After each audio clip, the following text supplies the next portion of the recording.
Thinking about leaving your soul sucking 9 to 5 job, one of the biggest struggles I see people, especially as women, face is the idea of having that safety net, that enticing perks and benefits, and listening to that head trash of what will people think if I leave.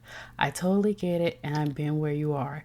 That's why I created a free guide to help you if you're thinking about putting in that notice. It's called Unlocking Your Exit Plan. Discover 5 things you need to do before leaving your 9 to 5. This guide is filled with worksheets and steps so you will have hand holding along the way. You can download your copy in the link in the show notes, and again, it's totally free. Now back to today's episode. Hey there, let's face it. Today's internet world is so saturated and everyone is fighting for that number one spot to be visible. It is no longer about running ads and having thousands of people on your email list.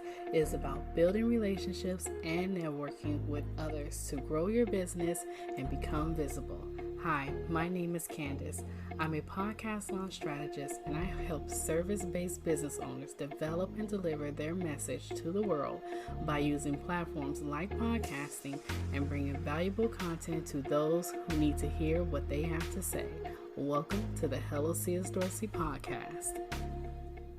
Welcome back to another episode of the Hello C.S. Dorsey podcast. I have Josh here on the podcast today, which is going to give us some really awesome tips. And I don't want to be a spoiler alert, but it's going to have something to do with challenges. So I cannot wait for this episode and to talk more about that. So Josh, how are you doing today?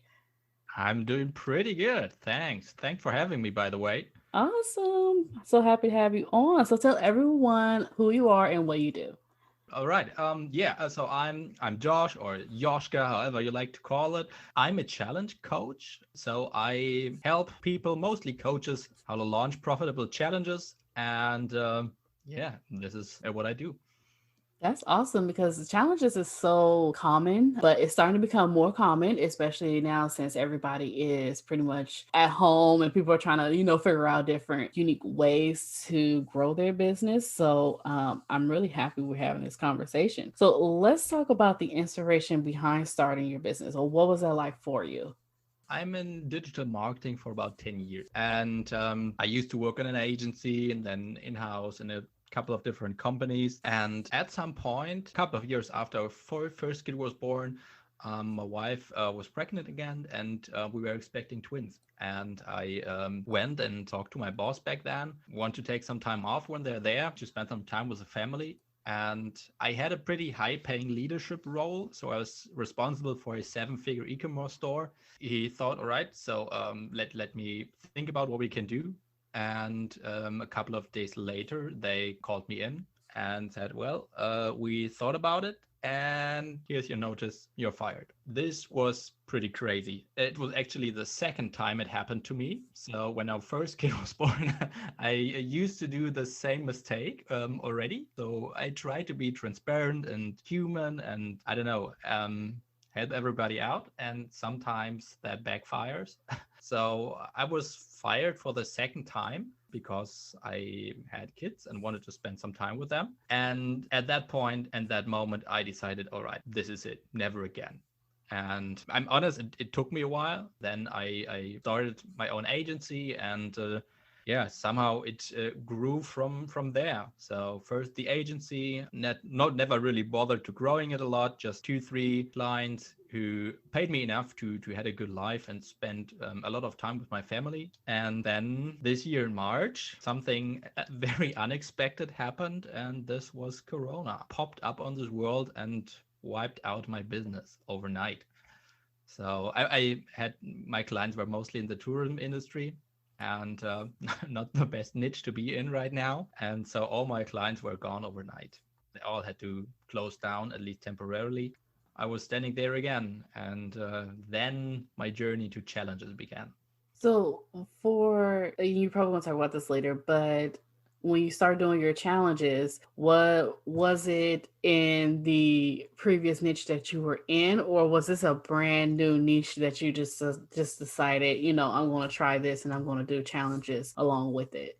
The latter, probably. So when my agency was wiped out, or at least the clients I had, it was a pretty scary moment, but also I saw this as a great opportunity because, to be completely honest, I was pretty bored with the traditional agency life. I mean, I'm doing that for 10 years now. And so I was looking forward to try something different, but never really went with it. And then I saw this as an opportunity to try myself out.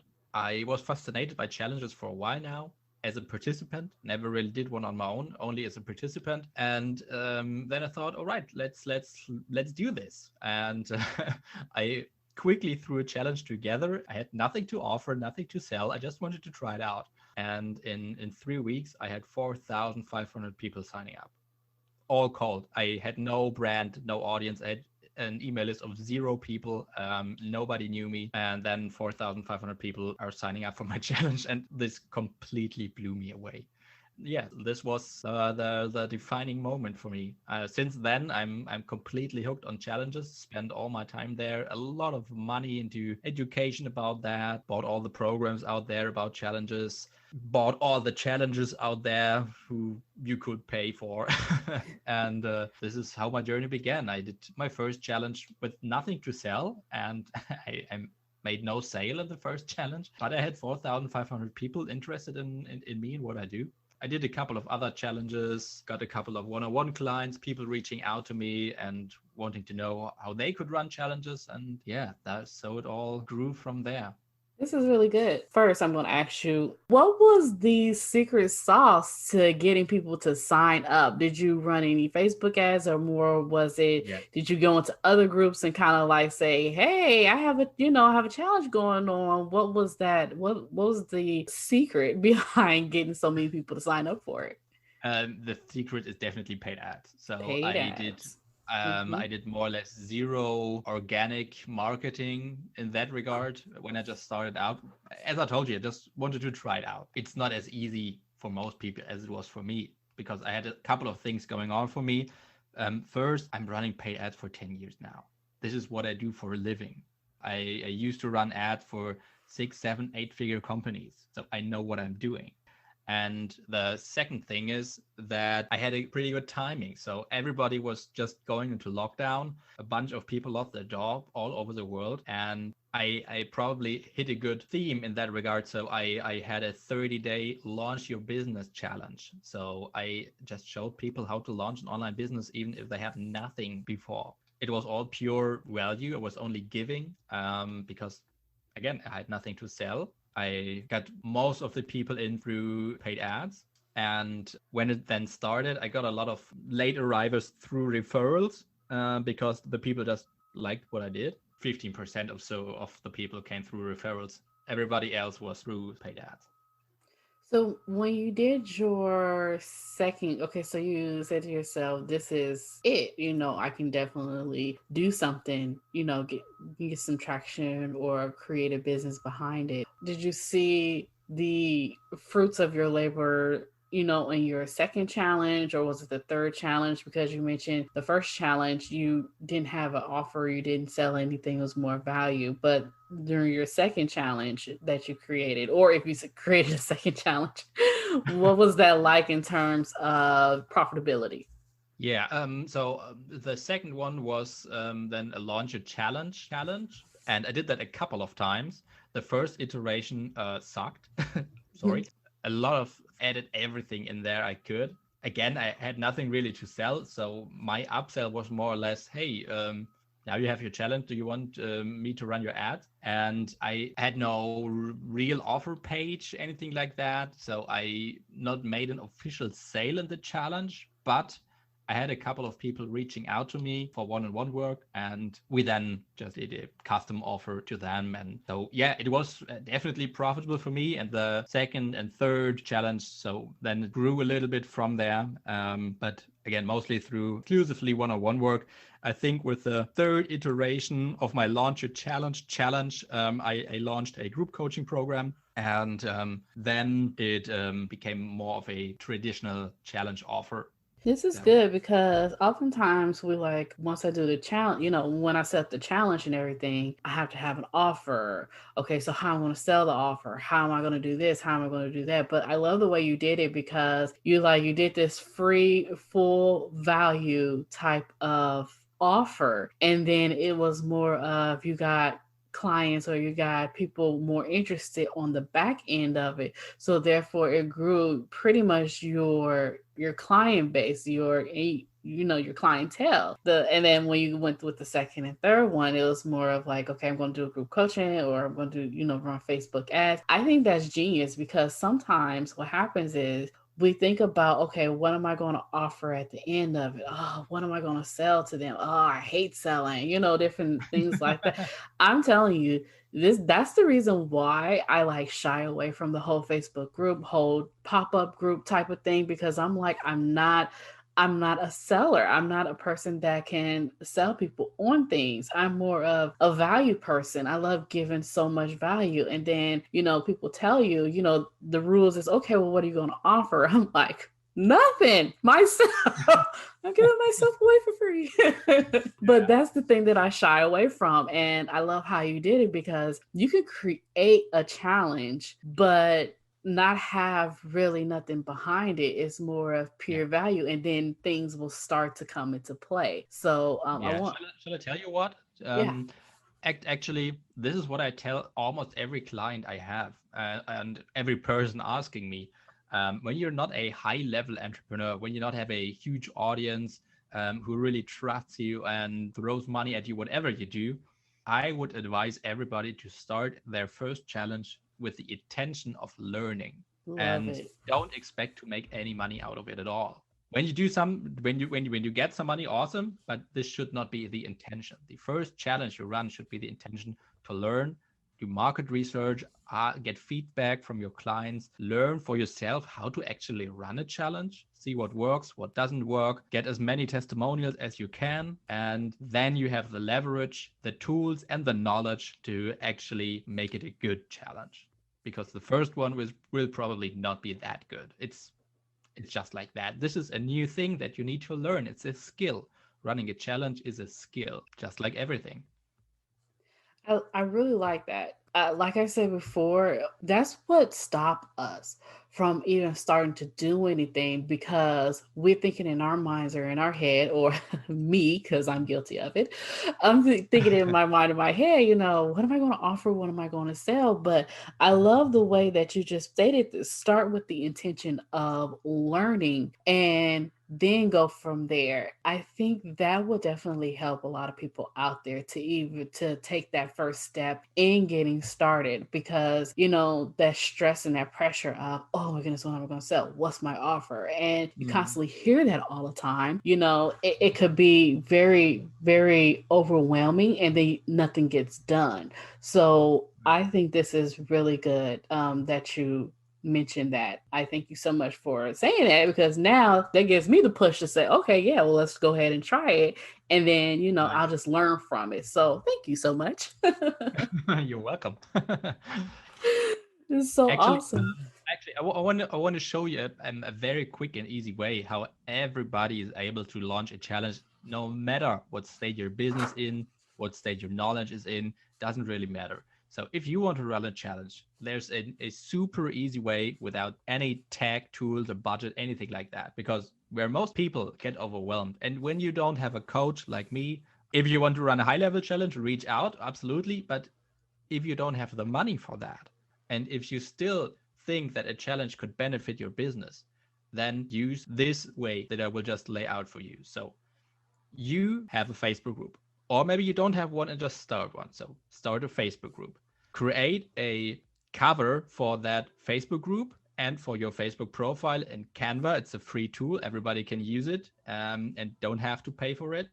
Create a cover for your challenge. So it says, I don't know, 5-day, whatever challenge, happening in 3 weeks from now, for example.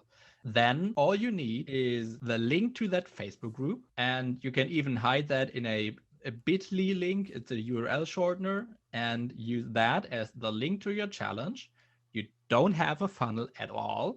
So the Facebook group is your funnel. When you open up the Facebook group, you can set up 3 questions people need to answer before you allow them to get into the group.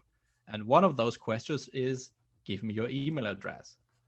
Not phrased that way, of course, but you know what I mean. Hmm. And that way, You can build your email list without even having a landing page, without having a funnel or anything like that. You just need that Facebook group. And then you just use 2.5 weeks to promote the thing as much as you can, and then use your last 2-3 days or so to start creating the content for the challenge. So you don't need to prepare anything up front. Just start it, see how many people you can get in. When you only have 2 people in, for example, then it doesn't make sense to run the challenge. So reach out to the 2 people you have and say, hey, unfortunately, the challenge is not happening, but I will run a 2-hour masterclass for you, something like that. And then in 2 hours, you have it done. But when you have 50 people in there, 200 people, I don't know, then you run your challenge and you can create all the content on the spot. Even if you created one Hey day Nat, how before are you you actually today? need to deliver that Blah training. blah blah blah And the way blah. you deliver that training is you just use your phone and you can just talk to that. If you want to use slides, then use, for example, StreamYard.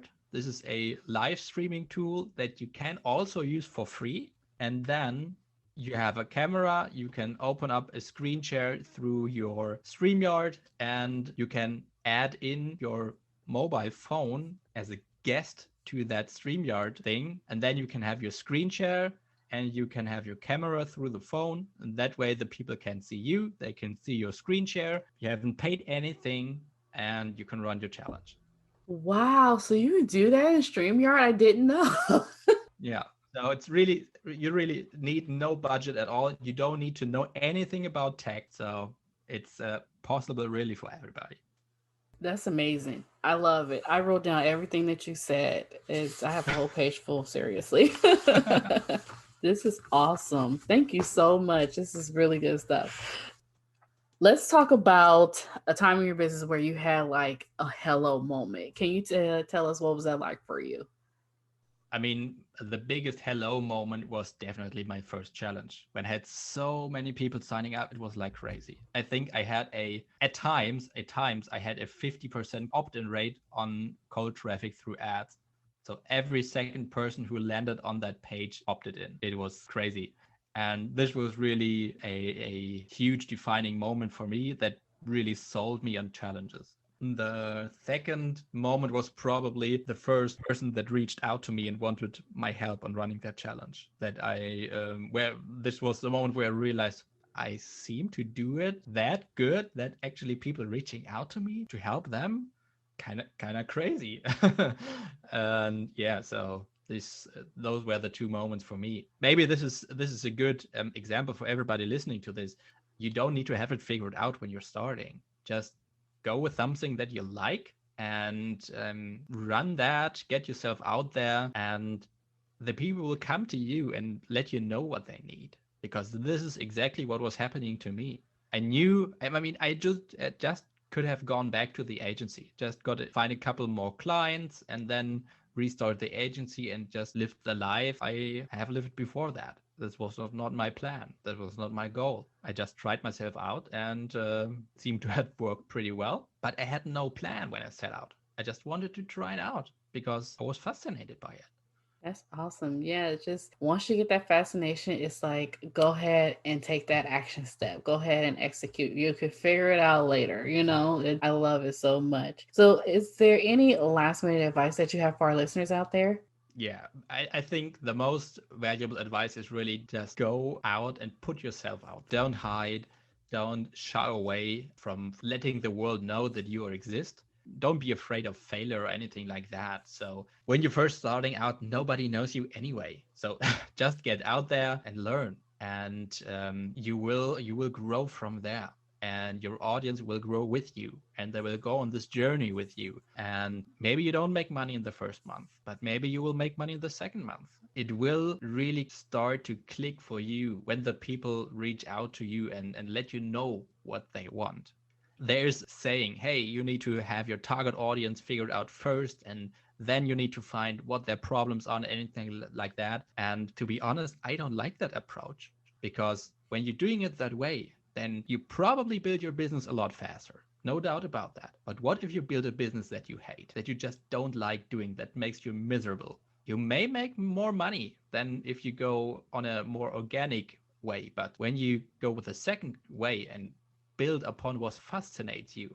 Then you will build a business that you really like. And then work doesn't feel like work anymore. And you love what you do.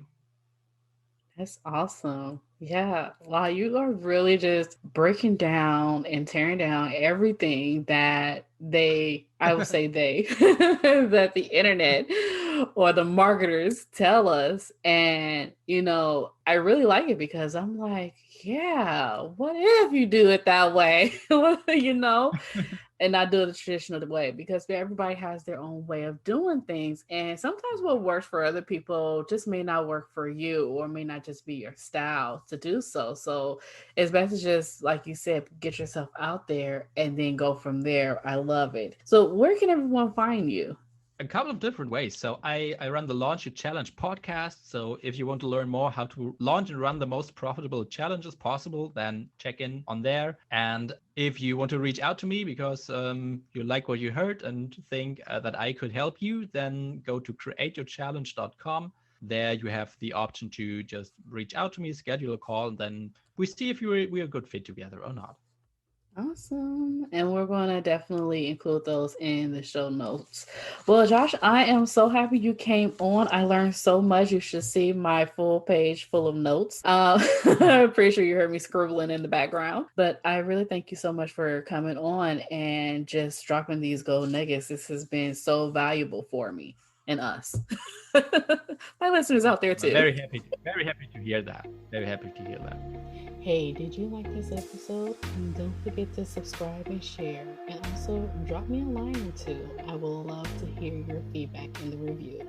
Thank you.